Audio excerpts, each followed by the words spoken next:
আসসালামু আলাইকুম, স্বাগত বাংলা ভিশন সংবাদে। আপনাদের সাথে আছি সাদাত শাকির। শুরুতেই জানিয়ে দিচ্ছি বিআরবি কেবল সংবাদ শিরোনাম।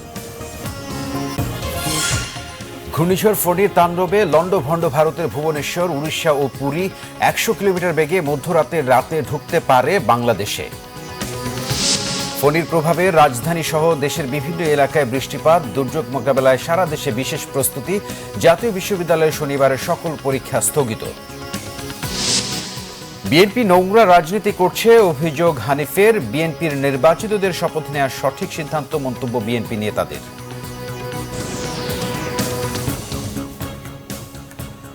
দেখছিলেন বিআরবি কেবল সংবাদ শিরোনাম, এবার বিস্তারিত।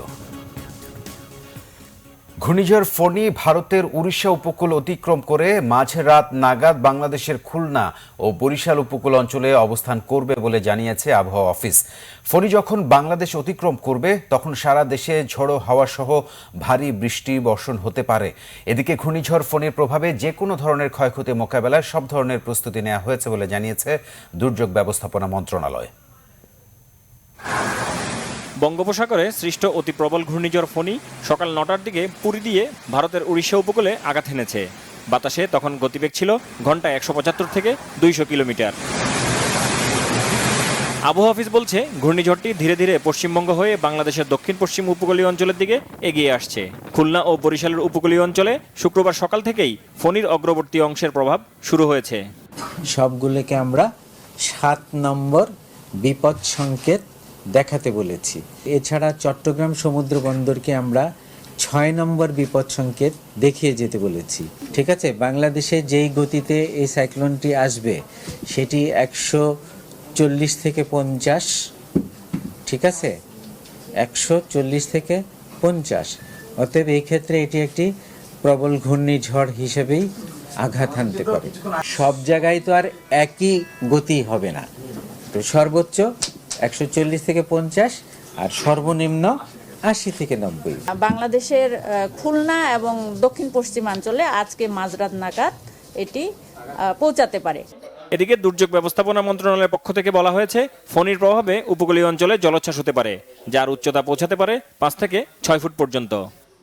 ৫৬,০০০ সিপিবি ভলান্টিয়ার তারা কাজ করছে এই লোকজনদেরকে আশ্রয় কেন্দ্রে নিয়ে আসার জন্য। আশা করি যে সন্ধ্যা ৬টার আগে সবাইকে নিরাপদ আশ্রয় নিয়ে আসতে হবে।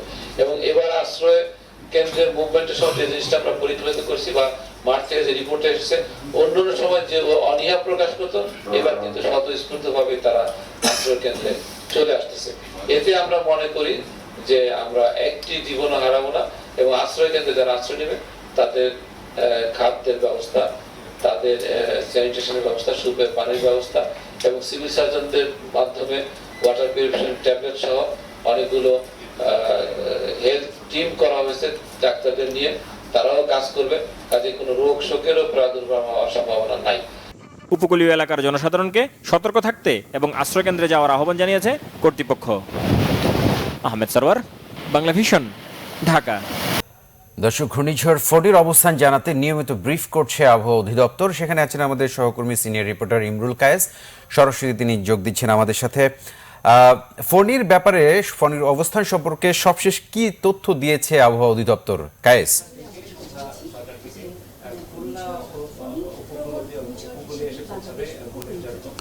হ্যাঁ শাকের, আপনি একটু আগে আমাদের খবরে যেটি প্রচার হচ্ছিল যে ঘূর্ণিঝড় ফণী যেটি উড়িষ্যায় আঘাত হেনেছিল, সেই ঝড়টি উড়িষ্যার সীমান্ত অতিক্রম করেছে।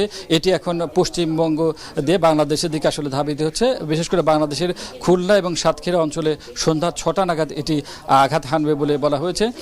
তো আমি যদি এখানে একটি মানচিত্র রয়েছে সেটির সাহায্যে আপনার মাধ্যমে দেখাতে চাই, সেটি হচ্ছে যে এখন এই ঘূর্ণিঝড়টির যে গতি প্রকৃতি, ফণীর যে গতি প্রকৃতি সেটি আসলে এই যে ভুবনেশ্বর থেকে এটি অতিক্রম করেছে এবং এটি এখন পশ্চিমবঙ্গের সীমান্তে রয়েছে। এটি আস্তে আস্তে বাংলাদেশের দিকে অগ্রসর হচ্ছে। তো সন্ধ্যা ৬টা নাগাদ এটি বাংলাদেশের খুলনা এবং সাতক্ষীরা অঞ্চলে আঘাত হানবে। এবং ডিজি কিছুক্ষণ আগে আবহাওয়া অধিদপ্তরে তিনি যে ব্রিফিং করেছেন, তিনি যে কথাটি বলেছেন যে বাংলাদেশের জন্য ভয়ের বিষয় সেটি হচ্ছে যে এটি ৪ থেকে ৫ ফুট জলোচ্ছ্বাসের সৃষ্টি করতে পারে। তো সেই হিসেবে এটিকে তিনি একটি শক্তিশালী ঘূর্ণিঝড় হিসেবেই আখ্যায়িত করেছেন এবং পুরো বাংলাদেশটাই ঝুঁকির মধ্যে রয়েছে বলে তিনি জানিয়েছেন। তো ঘূর্ণিঝড়টির একটি বিষয় একটু ভুল বোঝাবুঝি আছে, সেটি হচ্ছে যে 6টা আঘাত হানার অর্থ কিন্তু ঘূর্ণিঝড়ের যে মূল কেন্দ্র বা যে মূল ঘূর্ণিঝড় বলয়টি সেটি কিন্তু 6টাই আঘাত হানবে না, তার যে অগ্রবর্তী অংশ রয়েছে সেটি বাংলাদেশের 6টায় আঘাত হানবে এবং মূল যে কেন্দ্র সেটি 140 থেকে 50 কিলোমিটার গতি এখন আছে, এটি মধ্য রাতের দিকে বাংলাদেশে আঘাত হানবে এবং 6 থেকে 10 ঘন্টা পর্যন্ত বাংলাদেশে অবস্থান করবে। শাকির। ইমরুল কায়েস, আপনাকে ধন্যবাদ। আমাদের সিনিয়র রিপোর্টার ইমরুল কায়েস আবহাওয়া অধিদপ্তর থেকে ফণীর অবস্থান সম্পর্কে সবশেষ অবস্থা জানাচ্ছিলেন আমাদের। এদিকে ফণীর প্রভাবে উপকূলীয় এলাকা কুয়াকাটা ও আশপাশে দমকা বাতাস সহ বৃষ্টি হচ্ছে। জোয়ারের প্রভাবে বাগেরহাট শরণখোলার বগি এলাকায় বেড়িবাঁধ ভেঙে লোকালয়ে পানি ঢুকে পড়েছে। তবে চট্টগ্রামের আকাশ এখনও স্বচ্ছ। ঘূর্ণিঝড় মোকাবেলায় প্রস্তুতি নেওয়া হয়েছে উপকূলীয় সব এলাকাতেই। খোলা হয়েছে আশ্রয় কেন্দ্র। চট্টগ্রাম ও মংলা বন্দরে পণ্য ওঠানামা ও খালাস বন্ধ রয়েছে। লঞ্চ সহ নৌ চলাচল বন্ধ রাখা হয়েছে সারা দেশে। 7 নম্বর বিপদ সংকেত মোংলা উপকূলীয় এলাকায়। ফণী যে কোনো সময় আঘাত হানতে পারে, এই শঙ্কায় ব্যাপক প্রস্তুতি নেওয়া হয়েছে উপকূলীয় এলাকায়। মানুষকে সরিয়ে নেওয়া হচ্ছে নিরাপদ আশ্রয়ে। তবে ভিন্ন পরিস্থিতি উপকূলের সবচেয়ে ঝুঁকিপূর্ণ সুন্দরবন সংলগ্ন মোংলার জয়মনি এলাকায়। সহায় সম্বল রেখে আশ্রয় কেন্দ্রে যেতে গড়িমসি করছে স্থানীয়দের অনেকে। ঝড়ের গতিবেগ একটু বাড়লে আমরা চলে যাব নিরাপদ স্থানে। স্কুল খোলা রাখতে হবে, মানুষ আসলে তাদের আশ্রয় দিতে হবে। এদিকে দুর্যোগের সময় প্রয়োজনীয় তদারকির জন্য নিয়ন্ত্রণ কক্ষ খুলেছে মোংলা বন্দর কর্তৃপক্ষ ও প্রশাসন। বন্ধ রাখা হয়েছে নৌযান চলাচল, পণ্য ওঠানামার কাজও বন্ধ। নদী ও সাগরে কোস্টগার্ডের 21টি জাহাজ প্রস্তুত রাখা হয়েছে। মোংলায় 104টি স্কুল কাম সাইক্লোন শেল্টারও প্রস্তুত। কর্মকর্তা কর্মচারী যারা আছেন যে যেখানে সবাইকে রিকল করা হয়েছে, কন্ট্রোল স্টেশন ম্যান করা হচ্ছে। সার্বিকভাবে আমরা এই ক্লোজ নজর রাখছি। সিডর বিধ্বস্ত বাগেরহাটের শরণখোলা, মোরেলগঞ্জ সহ উপকূলীয় এলাকায় ঘূর্ণিঝড় ফণী আতঙ্কে সাধারণ মানুষ। বলেশ্বর নদী উত্তাল, বেশি আতঙ্কে বেড়িবাঁধের পাশে আশ্রিতরা। জেলার 234টি ঘূর্ণিঝড় আশ্রয়কেন্দ্র প্রস্তুত রেখেছে জেলা প্রশাসন। এদিকে বন্দরনগরী চট্টগ্রামে হালকা বাতাস বইছে। ঝড়ের শঙ্কায় চট্টগ্রামে সব ধরনের প্রস্তুতি নিয়েছে প্রশাসন সহ অন্যান্য সংস্থা। প্রস্তুত করা হয়েছে 2748টি আশ্রয়কেন্দ্র। বন্দরের সব ধরনের অপারেশনাল কার্যক্রম বন্ধ রয়েছে। বহির্নোঙরে সরিয়ে নেওয়া হয়েছে বন্দর জেটি ও কর্ণফুলী নদীতে অবস্থানরত জাহাজগুলোকে। পটুয়াখালীর মির্জাগঞ্জে জোয়ারের পানিতে বেড়িবাঁধ ভেঙে প্লাবিত হয়েছে মেন্দিয়াবাদ ও চরখালী গ্রাম। ঝুঁকিপূর্ণ এলাকার মানুষকে নেওয়া হয়েছে সাইক্লোন শেল্টারে। সক্রিয় রয়েছে ফায়ার সার্ভিসের community volunteer, scout, red crescent ছাড়াও এনজিও কর্মীরা। আমাদের বেশ কিছু উপজেলা এগুলি দূরবর্তী এবং বিচ্ছিন্ন। আমরা মূলত আজকে থেকে এটা শুরু করেছি। ফণীর প্রভাবে গুড়ি গুড়ি বৃষ্টি হচ্ছে দ্বীপ জেলা ভোলায়ও। বরিশাল থেকে অভ্যন্তরীণ সব রুটে নৌযান চলাচল বন্ধ করে দেওয়া হয়েছে। ব্যাপক প্রস্তুতি রয়েছে সাতক্ষীরায়ও। ফণীর প্রভাবে খুলনায় আকাশ থমথমে। পরিস্থিতি মোকাবেলায় মেডিকেল টিম গঠন সহ ব্যাপক প্রস্তুতি নিয়েছে প্রশাসন। অন্যদিকে কুয়াকাটায় সাগরের স্বাভাবিক জোয়ারের চেয়ে পানি কিছুটা বেশি। দুপুরের পর থেকে রাজশাহীতে শুরু হয়েছে থেমে থেমে গুড়ি গুড়ি বৃষ্টি। এদিকে জেলা দুর্যোগ ব্যবস্থাপনা কমিটির এক জরুরি সভায় ঘূর্ণিঝড় ফণী মোকাবেলায় রাজশাহীতে সতর্ক অবস্থা জারি করা হয়েছে। ঝিনাইদহেও প্রস্তুতি নিয়েছে প্রশাসন। ফায়ার সার্ভিসের জরুরি উদ্ধার সংক্রান্ত আলোচনা সভা ও প্রশিক্ষণ হয়েছে স্টেশন চত্বরে। Naznin Akhtar, Bangla Vision, news desk. দর্শক, ঘূর্ণিঝড় ফণী এখন অবস্থান করছে পশ্চিমবঙ্গে। এর প্রভাব পড়েছে দেশের উপকূলীয় এলাকাগুলোতেও। এই মুহূর্তে মংলায় আছেন আমাদের সহকর্মী সিনিয়র রিপোর্টার সিকান্দার রেমান। আমরা কথা বলছি রেমানের সাথে। রেমান, উপকূলীয় এলাকাগুলোতে প্রস্তুতি কেমন দেখছেন এবং সেখানকার আবহাওয়া এবং মানুষের মধ্যে সচেতনতা বা তারা কি সবাই আশ্রয় কেন্দ্রে গিয়েছেন কিনা? শাকের, আপনাকে ধন্যবাদ। শাকের, আসলে ঘূর্ণিঝড় ফণীর যে প্রভাব, এই প্রভাব কিন্তু আজকে দুপুরের পর থেকে এই খুলনা এবং বাগেরহাট এবং এর আশপাশের এলাকায় কিন্তু পড়তে শুরু করেছে। আমরা দেখতে পেয়েছি যে কিছুক্ষণ পর পর কিন্তু বৃষ্টি হচ্ছে, থেমে থেমে বৃষ্টি হচ্ছে, কিন্তু ওভাবে যে দমকা হাওয়া কিংবা ঝোড়ো হাওয়া কিন্তু এখনও শুরু হয়নি। আমরা দেখেছি যে প্রশাসনের পক্ষ থেকে মাঠ পর্যায়ে কিন্তু মাইকিং করা হয়েছে এবং সাইক্লোন সেন্টার যেগুলো রয়েছে, বিভিন্ন শিক্ষা প্রতিষ্ঠানে মূলত সাইক্লোন সেন্টারগুলি তৈরি করা হয়েছে। সেই সাইক্লোন সেন্টারগুলোতে সাধারণ মানুষকে যাওয়ার জন্য আহ্বান করা হচ্ছে প্রশাসনের পক্ষ থেকে। যদিও এখন পর্যন্ত সাধারণ মানুষের মাঝে তেমন একটা সাড়া পাওয়া যায়নি, আমরা লক্ষ্য করেছি। বিভিন্ন এলাকায় আমরা কথা বলেছি, সাধারণ মানুষের সঙ্গে কথা বলার সুযোগ হয়েছে। তারা জানিয়েছেন যে এখন পর্যন্ত ওভাবে ঝড়ের বিষয়ে তারা তেমনটা আতঙ্কিত নয়, কিংবা সন্ধ্যার পরে তারা পরিস্থিতি বুঝে সাইক্লোন সেন্টারে যাবে, কিন্তু এখন পর্যন্ত কিন্তু তেমন একটা তাদের সাড়া পাওয়া যায়নি সাইক্লোন সেন্টার যাওয়ার বিষয়ে। আরেকটি বিষয় সেটি হচ্ছে যে শুধুমাত্র যে সাইক্লোন সেন্টারে যাওয়া সেটি নয়, আইনশৃঙ্খলা রক্ষাকারী বাহিনীর সদস্যরা এবং অন্যান্য যে সমস্ত সংস্থা ঘূর্ণিঝড় পরবর্তী সময়ে উদ্ধার কাজ কিংবা অন্যান্য কাজের তদারকি করবেন, তাদের এই এলাকায় ছুটি বাতিল করা হয়েছে এবং প্রশাসনের পক্ষ থেকে তদারকি অব্যাহত আছে। আর বিশেষ করে নদী তীরবর্তী যে সমস্ত এলাকা রয়েছে সে সমস্ত এলাকার মানুষ বেশি আতঙ্কে রয়েছে। এরই মধ্যে বাগেরহাটের একটি ঘটনায়, অর্থাৎ একটি গাছ পড়ে একজন নারী সেখানে মারা গেছেন, সে খবর আমরা পেয়েছি। আর বিভিন্ন জায়গায় বিচ্ছিন্নভাবে ছোট ছোট ঝড় হচ্ছে, থেমে থেমে বৃষ্টি হচ্ছে, কিন্তু ওই অর্থে কিন্তু দমকা হাওয়া কিংবা ঝোড়ো হাওয়া কিংবা ঘূর্ণিঝড় ফণীর যে ব্যাপক তাণ্ডবের বিষয়টি সেটি কিন্তু এখনও প্রভাব এই এলাকায় আসেনি। তো আবহাওয়া অফিসের সঙ্গে কথা বলেছি এবং স্থানীয় যারা আবহাওয়া নিয়ে কাজ করেন তাদের সঙ্গে কথা বলে তারা জানিয়েছেন সন্ধ্যার পরে এই খুলনা, বাগেরহাট, মোংলা এবং এর আশপাশের এলাকা দিয়ে ফণী একটি অংশ অতিক্রম করবে। তো আমরা এই এলাকায় অবস্থান করছি এবং এলাকার সাধারণ মানুষের সঙ্গে কথা বলেছি। তারা জানিয়েছেন তারা সন্ধ্যার পর পর্যন্ত দেখবেন যে আসলে কি হয়, তারপরে তারা আশ্রয় কেন্দ্রে যাবেন।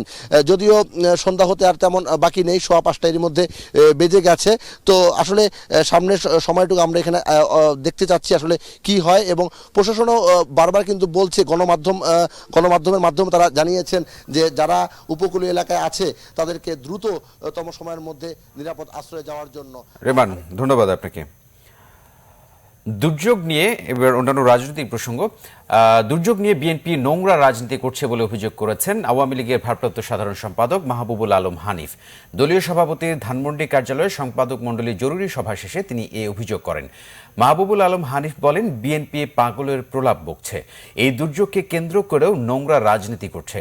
ফণী নিয়ে সাধারণ মানুষকে আতঙ্কিত না হওয়ার পরামর্শ তার। তিনি জানান, ক্ষয়ক্ষতি মোকাবেলা সরকার ও তার দল পুরোপুরি প্রস্তুত। এদিকে শুধু বিবৃতি ও নোংরা রাজনীতি না করে বিএনপিকে এই দুর্যোগে মানুষের পাশে থাকার পরামর্শ দিয়েছেন তথ্যমন্ত্রী ডক্টর হাসান মাহমুদ। দলের প্রচার উপকমিটির বৈঠকে তিনি বলেন, অভিযোগ দেওয়ার আগে বিএনপিকে আয়নায় নিজের চেহারা দেখা উচিত। নিজের অতি কৌশলের কাছে মির্জা ফখরুল ইসলাম আলমগীর ধরা খেয়ে গেছেন বলেও মন্তব্য তথ্যমন্ত্রীর। বিএনপির নির্বাচিতদের সংসদ সদস্য হিসেবে শপথ নেওয়ার সিদ্ধান্ত নেওয়া সঠিক বলে মন্তব্য করেছেন বিএনপি নেতারা। নয়াপল্টনের কেন্দ্রীয় কার্যালয়ের সামনে মানববন্ধন করে জাতীয়তাবাদী মহিলা দল এবং এতে বিএনপির সিনিয়র যুগ্ম মহাসচিব রুহুল কবির রিজভী অভিযোগ করেন, সরকার বেগম খালেদা জিয়াকে ভয় পায় বলে এখনো মুক্তি না দিয়ে আটক রেখেছে। ঘূর্ণিঝড় ফণীর সম্ভাব্য ক্ষয়ক্ষতির মোকাবেলায় সব ধরনের প্রস্তুতি নিতে সরকারের প্রতি আহ্বান জানান রুহুল কবির রিজভী। এদিকে জাতীয় প্রেস ক্লাবে এক আলোচনায় দলের স্থায়ী কমিটির সদস্য গয়েশ্বরচন্দ্র রায় বলেন, জামিনে মুক্তি বেগম খালেদা জিয়ার ন্যায্য অধিকার হলেও সরকারের ইচ্ছার কারণে তিনি মুক্ত হতে পারছেন না। সরকারের সাথে কোনো সমঝোতা হয়নি জানিয়ে তিনি বলেন, সমঝোতা হলে বেগম খালেদা জিয়াকে কারাগারে থাকতে হতো না। দলীয় সিদ্ধান্তের পরও দলের মহাসচিব কেন শপথ নেননি তার ব্যাখ্যা চাওয়া হবে বলে জানান গয়েশ্বরচন্দ্র রায়। পটুয়াখালীর কলাপাড়া উপজেলাকে জেলায় উন্নতি করার দাবিতে মানববন্ধন হয়েছে রাজধানীর জাতীয় প্রেস ক্লাবের সামনে সড়কে। সকালে মানববন্ধনে অংশ নেন কলাপাড়া উপজেলা ছাড়াও রাঙ্গাবালী, মহিপুর ও কুয়াকাটার জনসাধারণ। এতে পটুয়াখালী 4 আসনের সংসদ সদস্য অধ্যক্ষ মহিবুর রহমান মহিব বলেন, দেশের তৃতীয় সমুদ্র বন্দর পায়রা ও দেশের অন্যতম পর্যটন কেন্দ্র কুয়াকাটাকে কেন্দ্র করে বিপুল কর্মযজ্ঞ চলছে দেশের সর্বদক্ষিণের উপজেলা কলাপাড়ায়। এছাড়াও দেশের অন্যতম বৃহৎ বিদ্যুৎ হাব গড়ে উঠছে এই জনপদে। এসব উন্নয়ন কর্মকাণ্ড সুচারুরূপে সমন্বয় করতে কলাপাড়া, রাঙ্গাবালী, মহিপুর, আমতলী ও তালতলী উপজেলাকে নিয়ে জেলা গঠনের দাবি জানান মহিবুর রহমান। সংবাদের এই পর্যায়ে নিচ্ছি সিবিসি টাইল সংবাদ বিরতির সাথে থাকুন, ফিরে এসে থাকছে। ফণির সতর্কতা অমান্য করে শিমুলিয়া কাঁঠালবাড়ি রুটে স্পিডবোট চালাতে গিয়ে ট্রলারের সাথে সংঘর্ষে বোট ডুবে নিহত এক যাত্রী, আহত 9 জন। সাভারে আগুনে পুড়িয়ে মারা হয়েছে এক গৃহবধূকে, অভিযোগ স্বামী ও শ্বশুর বাড়ির লোকজনের বিরুদ্ধে।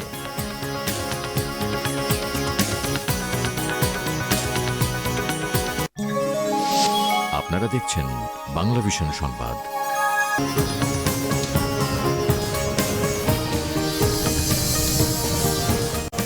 আরও একবার স্বাগত জানাচ্ছি বাংলা ভিশন সংবাদে। ঘূর্ণিঝড় ফণির সতর্কতা অমান্য করে শিমুলিয়া কাঁঠালবাড়ি রুটে স্পিডবোট চালাতে গিয়ে ট্রলারের সাথে সংঘর্ষে বোটটি ডুবে নিহত হয়েছেন এক যাত্রী। এ ঘটনায় এক শিশু নিখোঁজ সহ আহত হয়েছেন আরও 9 যাত্রী।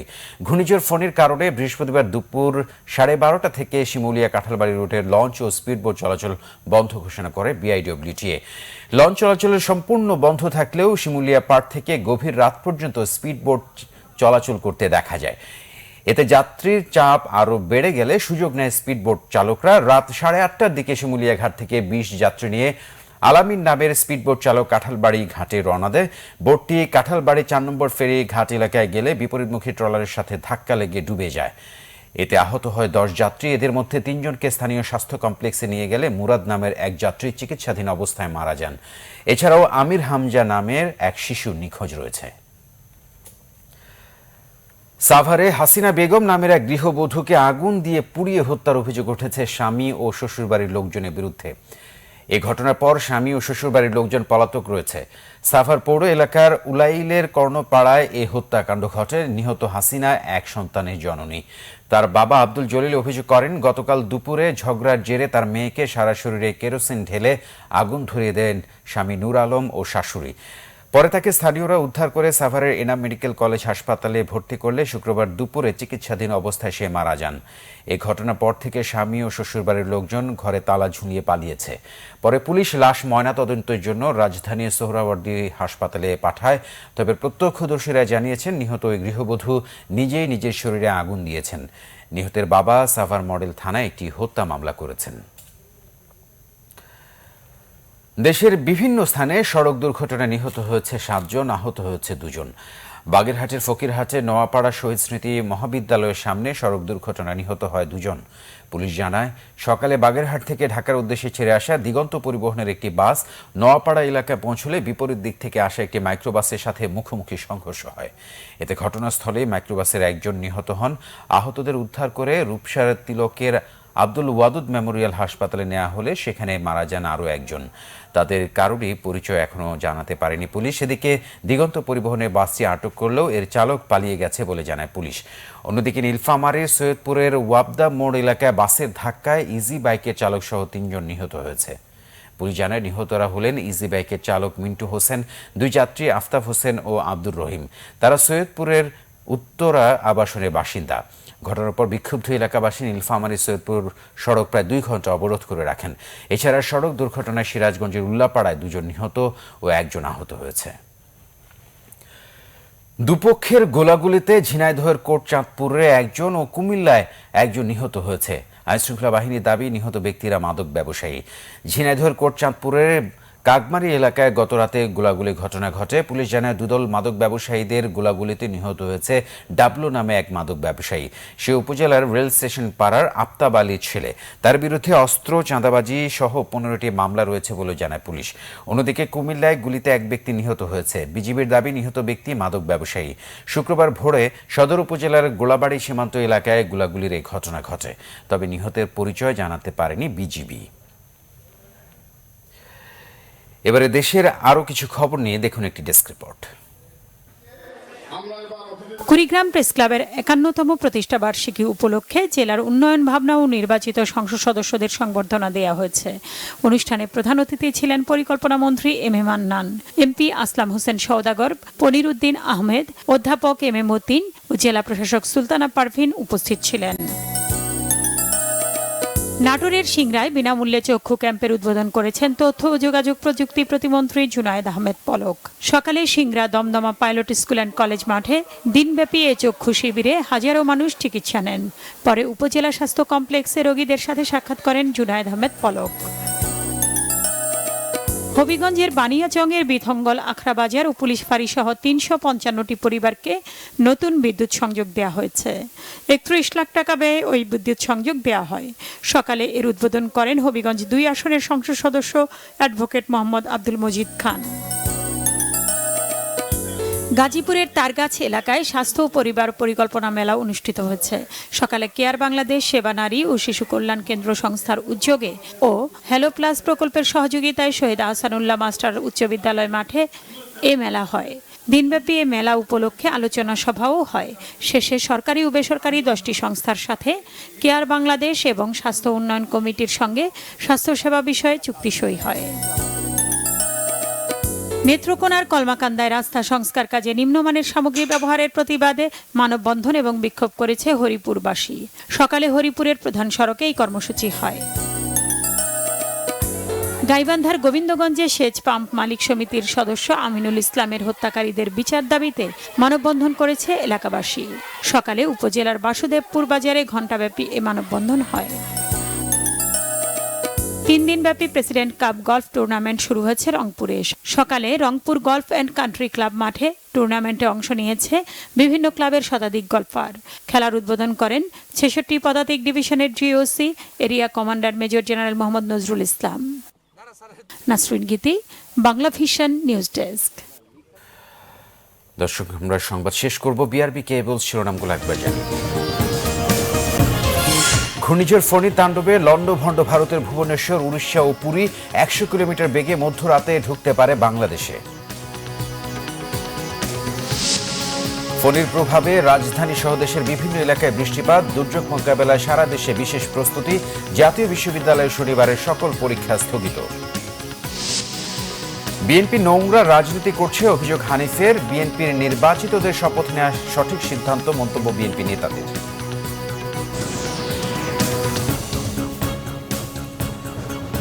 এই ছিল এখনকার মতো আমাদের পরবর্তী সংবাদ সন্ধ্যা 7:30। এর আগে 6টায় রয়েছে নিউজ টপ 10 দেখার আমন্ত্রণ রইল। এছাড়া ফেসবুকে বাংলা ভিশন সংবাদ সরাসরি দেখতে লগ ইন করতে পারেন facebook.com/বাংলাভিশনে।